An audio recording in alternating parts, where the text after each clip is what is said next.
He's as precious as apple pie, my mother-in-law Nancy exclaimed the first time she laid eyes on my newborn son. She lavished him with so much affection that it was obvious how deeply she loved him. She even eagerly looked after him when I was at work. At the time, I hadn't fully grasped the extent of her adoration. My name is Emily, and I'm 28 years old, working full-time.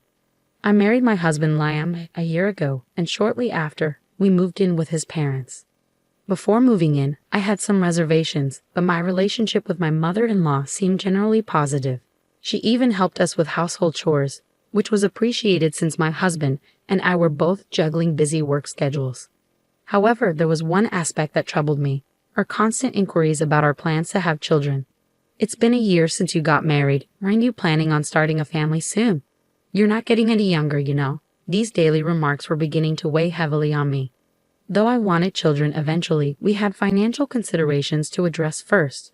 From my perspective, a year of marriage was still just the beginning, and I wanted to ensure we were financially stable before starting a family.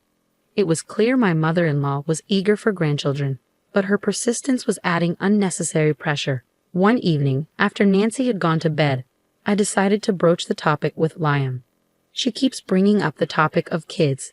How do you feel about it? Her daily remarks are putting a lot of stress on me," I confided. Liam seemed taken aback, apologizing for not realizing how persistent his mother had been. He assured me he would talk to her about it. Then he proposed something. "Not because Mom is pushing us, but should we start thinking about having a child? My upcoming promotion might lead to a salary increase, which could give us more financial flexibility. Plus, it might be wise to try for a baby while you're still young, Emily," he suggested. Liam wasn't pressuring me, but he wanted us to consider the idea more seriously. "If your salary is going to increase, that might be a good idea. I'll think about it, but for now, please speak to Nancy about giving us some space." I agreed, requesting time to consider our options. A few days later, Liam spoke to his mother, and thankfully, her constant prodding eased. The topic of having children stopped being a direct conversation, and my stress levels gradually decreased. Once things calmed down, I found myself more open to the possibility of starting a family. A few months later, Liam and I agreed to wait for his promotion to be confirmed before trying for a baby. Half a year later, everything fell into place, and I found out I was pregnant. We were overjoyed, but no one was more thrilled than Nancy, who had been eagerly waiting for the moment she could become a grandmother. Every day, she was restless with excitement, constantly checking in on me, which was endearing. Although I hadn't appreciated her earlier impatience, I understood her eagerness to welcome a grandchild. Gradually, I found myself growing more at ease in my interactions with her.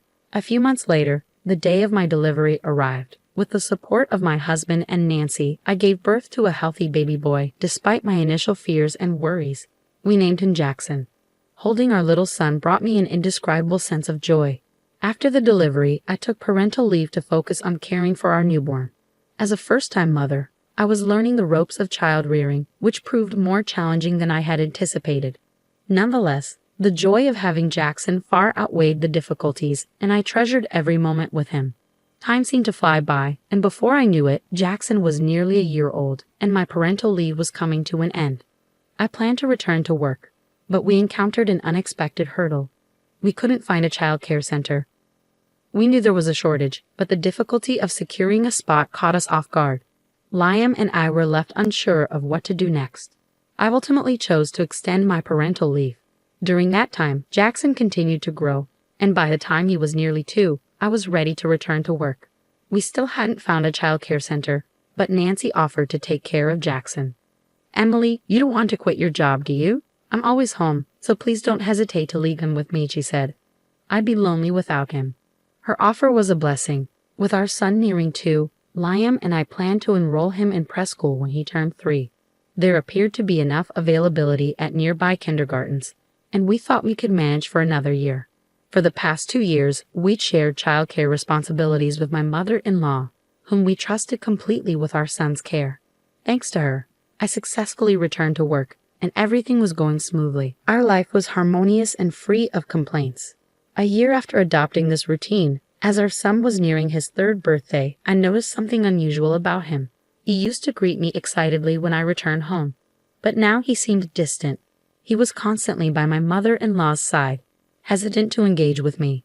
I thought perhaps he had grown too attached to Nancy since she was his primary caretaker. Still, I made every effort to connect with him and wondered what might be causing the shift. Then, a more troubling issue arose. Jackson had suddenly stopped speaking almost entirely. As he had grown older, he had become a chatty child, sometimes even to the point of excess. Now, it was as if he were a completely different person, silent and withdrawn. I wondered whether my absence was causing him to feel lonely or if there was something else going on. My husband also noticed something was amiss, so we decided to take him to the hospital for an evaluation. However, my mother-in-law strongly opposed the idea. A hospital? Jackson's fine. He's a good boy, she insisted. I'm the one taking care of him, so trust me. Don't label him as sick. My mother-in-law protested frantically. Her strong resistance raised my suspicions. Normally, a protective mother would want to rush to the hospital if she thought something was wrong. Yet she was actively opposing us taking him. My previous trust in her caring for our son now began to waver. My husband also sensed something off about my mother-in-law and brought it up one night after she went to bed. Do you really think nothing's wrong with Jackson? Mom's so adamant that he's fine. But I think we should get him checked out, he said. I agreed with my husband. Our once lively, talkative son had become completely subdued. No matter how much my mother-in-law insisted he was fine, we couldn't just ignore the changes in him. We decided on the spot to take him to the hospital right away. A few days later, my husband adjusted his work schedule to match mine, and we took our son to the hospital. My mother-in-law remained unhappy about our decision. I told you he's fine. This is a wild goose chase, she grumbled as we left the house. She initially wanted to accompany us, but my husband suggested it would be best if just the two of us went. Ignoring her irritation, we set out for the hospital with our son. Our focus was entirely on our child, not on my mother-in-law's reactions. Throughout the drive, our son remained silent. My husband and I tried to lift his spirits, but our efforts were in vain. We exchanged worried glances, wondering if something could be wrong with him. Once we arrived at the hospital, our son underwent a series of tests while my husband and I anxiously awaited the doctor's diagnosis. We were prepared to accept any result calmly, but the doctor's findings were unexpected. Despite the numerous tests, the doctor found no physical abnormalities in our son. A sense of relief washed over us, but it left us puzzled. What had caused our son to change so dramatically? To our questions, the doctor suggested it could be something psychological. My husband and I discussed various possibilities on our way home from the hospital, but couldn't come to any definitive conclusions. As soon as we arrived home, my mother-in-law, as if lying in wait, immediately asked about the test results. When we told her there were no physical issues, she responded with a triumphant, "See, I told you so." We deliberately refrained from mentioning the possibility of a psychological aspect, knowing she would likely cause a fuss over it. From then on, my husband and I paid even closer attention to our son, keeping a watchful eye on his behavior and well-being. I made an effort to return home from work earlier than usual to spend more time with our son. My husband did the same, making an effort to converse with him more often and share activities like bath time, hoping to establish a strong bond and better communication. As we adjusted our schedules and devoted more time to our son, gradual changes began to appear. He still didn't speak much, but he started approaching me with a smile, much like he did before. My husband and I reflected on our actions, realizing we may have inadvertently made him feel lonely. I even considered the possibility of quitting my job. Then, one day after work, I arrived home to find our son eagerly waiting to greet me. Such a sight had become rare, and it filled me with joy. As I patted his head and told him to wait in the living room while I changed, my mother-in-law emerged from the living room. Just as I was about to head to the bedroom, she stopped me, saying she needed to discuss something about our son. Lately, Jackson has been showing a defiant attitude towards me. Did you say anything to him? She asked calmly, but her smile seemed strained, sending a shiver down my spine. Defiant? I haven't seen that, and I haven't said anything to him, I replied. Upon hearing my response, my mother-in-law's expression hardened, and she began to raise her voice slightly. He's been ignoring my instructions. It's absurd for him to rebel against me when I've been caring for him, she exclaimed. Her reaction left me taken aback. My mother-in-law, who had previously insisted that nothing was wrong with our son when we took him to the hospital, was now labeling him as abnormal. Her words only heightened my growing mistrust. Until now, I had entrusted my son's care to her, reassured by her apparent affection for him. But now, I questioned whether that had been a mistake. While I hadn't observed any strange behavior from her while we were home together, the uneasy feeling about my mother-in-law persisted and was hard to shake. I decided to uncover the truth on my own. After a conversation with my mother-in-law, I pulled out an old voice recorder I had used for work and discreetly set it up in the living room the next morning. Spying on my family made me uneasy, and I feared my husband might disapprove, so I kept the plan to myself. Naturally, I didn't inform my mother-in-law either, as the goal was to monitor her interactions. The following day, after returning from work, I retrieved the recorder from the living room and played back the recording in the privacy of our bedroom. What I heard was shocking. The words my mother-in-law had spoken were unimaginable. My hand trembled from the impact, and a surge of anger swept through me. I was furious with my mother-in-law and with myself for not noticing her behavior sooner. After composing myself, I contacted my husband and asked him to come home as soon as possible. I was considering leaving the house with our son. I apologized to him for recording without his consent and attached the audio file I had retrieved. After sending him the recording, I quickly returned to the living room, gathered my son, and took him to the bedroom. My mother-in-law seemed slightly irritated but didn't say anything as I settled our son down for sleep. As I waited for my husband to return home, I found solace in watching my son's peaceful sleeping face. Suddenly, I heard the sound of my husband entering the house, followed by the echo of his raised voice from the living room. "Hey, Mom, what's going on?" he exclaimed, his hurried footsteps revealing his urgency. Rushing to the living room as quietly as possible, so as not to disturb my sleeping son, I found my mother-in-law standing there, visibly taken aback by my husband's uncharacteristic anger. Attempting to calm him down, I reminded him, "Jackson is sleeping." My words seemed to bring him back to his senses, and he took a deep breath before motioning for my mother-in-law to sit in front of us. Confused, she stammered, "Wait, what's happening?" Placing the recorder in front of her, I proceeded to explain why my husband and I were upset. "Sorry, but we recorded you while you were alone with Jackson. Can you explain this to us?" I asked before pressing play on the stored audio. The room was filled with the unsettling sound of my mother-in-law's voice, uttering numerous words directed at my son. Despite the discomfort, my husband and I silently endured, allowing her to listen. "When will you understand? I am your mom. You should call me Mom, okay? That woman is not your mom, so don't get along with her, even when she comes back. You've been clinging to that woman lately, and you even welcomed her home yesterday. But you don't have to do that." To my shock, my mother-in-law was demanding that our son call her Mama, even instructing him not to get close to me, his actual mother, upon my return home. Stunned into silence, I could hardly believe what I was hearing. When I first heard the recording, I realized it explained why our son had been acting strangely. My husband listened in disbelief as he heard his mother referring to me, Emily Wright, and teaching our son that I wasn't his real mother. He confronted his mother, calm yet clearly angry. Re-listening to the recording only deepened the disturbing reality of what had been happening. "You're mistaken. It's just a game. I was trying to make things fun for him." My mother-in-law feebly defended herself.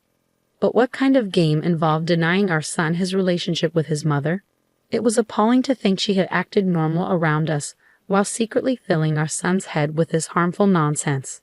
"You called our son abnormal, but who's the abnormal one here?" My husband questioned. Our son simply wanted to be with his mother, and for that, she had labeled him as unusual. "Is this your idea of a game?" he pressed. "Do you really think such an excuse will work? Explain yourself." My usually gentle husband confronted his mother with a stern expression, demanding an explanation. Cornered, she remained silent, keeping her head down. Finally, my husband, losing patience, slammed the table. "We cannot allow someone who acts so irrationally to be near our son. We're leaving this house." Upon hearing this, my mother-in-law's demeanor changed. She quickly looked up in alarm. "Leave? What do you mean? You can't." She started apologizing profusely, realizing what our departure would mean for her life. Losing access to her grandson and our financial support would put her in a difficult position. I felt deep contempt when she only seemed concerned about her situation once her comfort was threatened. "Do you think an apology can fix this? Do you understand how our 3-year-old son felt?" I said, tears welling up at the thought of our son's emotional distress. My husband's eyes were red with anger and sadness as he turned his gaze on his mother. We're leaving whether you like it or not. As far as we're concerned, you're no longer family. With that, he took my hand, and we went to our room to pack. We took our sleeping son and left the house. As soon as we were outside, my husband apologized for his mother's behavior, but I couldn't place all the blame on her. We should have noticed earlier and kept him away from her, I said. My husband agreed, murmuring his acknowledgement. But the decision to cut ties with my mother-in-law was one we had to make for the well-being of our son. It was clear the situation was harming him, and we needed to act. As we talked, we hailed a cab and headed for my parents' home, ready to start a new chapter for our family. Before confronting my mother-in-law, I had reached out to my parents for support, and they welcomed us warmly. At my parents' house, my husband spoke gently to our son about his grandmother and listened to his side of the story. However, as expected, our son remained silent, possibly hiding a deeper hurt. Let's give him time to talk when he's ready, we agreed, aiming to keep him calm while considering counseling for him. Jackson, I'm sorry. From now on, it will just be the three of us, Mom, Dad, and you.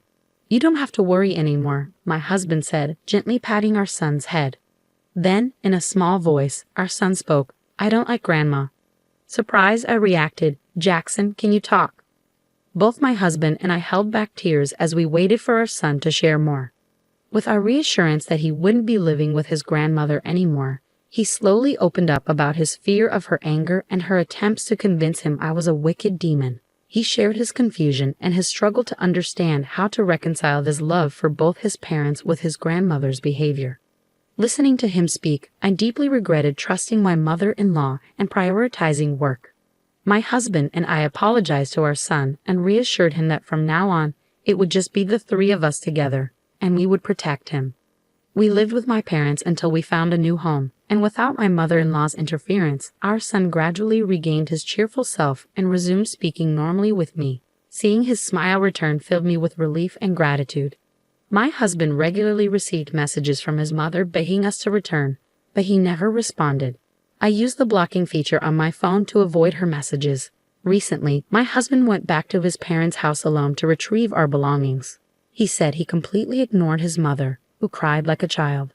Even seeing her in such a state, I felt no sympathy. My husband declared that protecting our family was his priority, and he would not tolerate anyone, even family, causing us harm.